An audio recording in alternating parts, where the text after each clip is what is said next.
Bismillahirrahmanirrahim. Pada suatu hari Rasulullah SAW ditemui oleh malaikat Jibril. Rasul pun bertanya, "Ada apa wahai Jibril?" Jibril menjawab, "Wahai Muhammad, sesungguhnya hari ini Allah Subhanahu wa Ta'ala sedang mengobarkan nyala api neraka, dan seluruh para malaikat amat ketakutan. Mereka tidak tahu harus bagaimana. Untung aku ingat," kata Jibril, "bahwa engkau Muhammad adalah sumber cinta dan sayang Allah Subhanahu wa Ta'ala kepada alam semesta. Dengan alasan itu aku kesini, bertabaruk mengambil berkah dengan cinta Allah kepada dirimu, ya Rasulullah, ya Muhammad." Rasulullah terdiam beberapa saat, kemudian bertanya lagi, "Wahai Jibril, ceritakan padaku bagaimana neraka itu sesungguhnya." Jibril menjawab, "Wahai Muhammad, neraka itu bagaikan lubang-lubang yang terdiri dari 7 tingkat. Jarak antara satu lubang dengan yang lain ialah perjalanan 70 tahun. Lubang paling bawah adalah lubang yang paling panas." Nabi SAW meneruskan pertanyaannya, "Lalu siapakah penghuni lubang-lubang neraka itu, wahai Jibril? Sampaikan kepadaku, Jibril." Jibril menjawab, "Lubang yang paling bawah diciptakan untuk orang-orang munafik. Lubang yang berikutnya untuk penyembah berhala.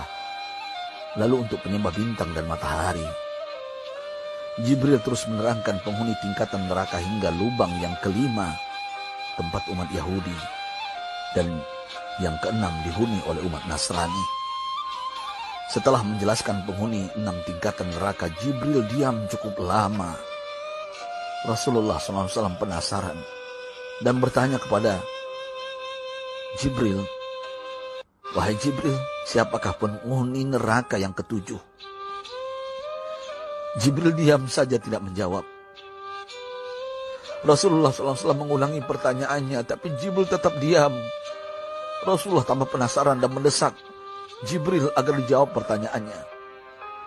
Akhirnya Jibril pun berkata, "Umatmu, wahai Muhammad, mereka itu para pelaku dosa besar di kalangan umatmu, yang dimana sampai mereka mati belum sempat bertaubat." Mendengar jawaban Jibril, Rasulullah langsung jatuh pingsan. Jibril merangkulnya dan meletakkan tubuh baginda di atas pangkuannya. Tak berapa lama Rasulullah SAW sadar dan langsung menangis bersimbah air mata dengan terisak-isak. Rasulullah mempertegas pertanyaannya, "Wahai Jibril, apakah benar ada di antara umatku yang masuk neraka?" Jibril menjawab, "Benar, wahai Muhammad, pelaku dosa besar di antara umatmu yang belum bertaubat." Setelah itu Rasulullah menghadap kiblat dan sujud kepada Allah dalam isak tangisnya. Sesekali dengan suara pelan beliau membisikkan kata-kata, "Ummati ya Rabb, ummati, ummati, ummati." Beliau SAW tidak mengangkat kepalanya dalam keadaan seperti itu selama 3 hari 3 malam. Kecuali setiap Bilal bin Rabah mengumandangkan azan, barulah beliau bangkit untuk menjadi imam. Dan setelah itu kembali sujud lagi. Pada hari ketiga Abu Bakar menyadari hal ini, beliau mengetuk pintu Rasulullah dan mengucapkan salam 3 kali, namun tidak terdengar jawaban. Abu Bakar sedih dan berseru di hadapan pintu Nabi besar Muhammad SAW, "Apakah ada jalan untuk masuk ke rumahmu ya Rasulullah?" Tetap tidak ada jawaban. Di jalan Abu Bakar bertemu sahabat Umar. "Mengapa engkau menangis, wahai Abu Bakar?" kata Umar. Abu Bakar menceritakan keadaan Rasulullah SAW. Maka Umar pun melangkah menuju rumah Rasulullah dan terjadilah hal yang sama. Umar pun pulang dan menangis. Di jalan Umar bertemu sahabat Salman Al-Farisi. Dengan terisak Umar bercerita kepada Salman hingga membuat dia amat sedih, namun tidak berani mengulangi hal yang sama. Salman melangkah menuju rumah Fatimah radhiyallahu anha dan menceritakan hal itu. Setengah berlari Fatimah menuju rumah ayah tercinta dan mengetuk pintu sambil mengucapkan salam. Mendengar suara lembut putri tercinta, sejuklah dada Rasulullah. Beliau bangkit dari sujud dan membuka pintu.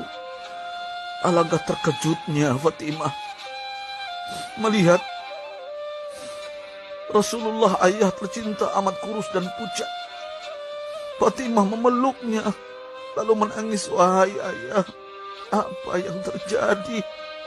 Mengapa engkau amat sedih seperti ini?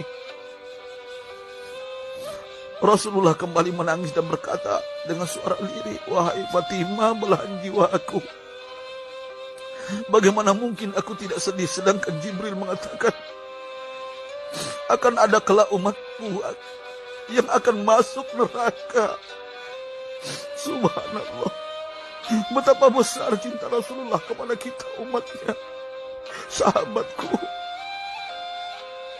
Rasulullah mencintai kita. Antaman ma'aman ahbabta, engkau akan berkumpul dengan orang yang kau cintai. Mari kita mencintai baginda Nabi besar Muhammad SAW yang mencintai kita, umat yang tidak rela kita masuk neraka.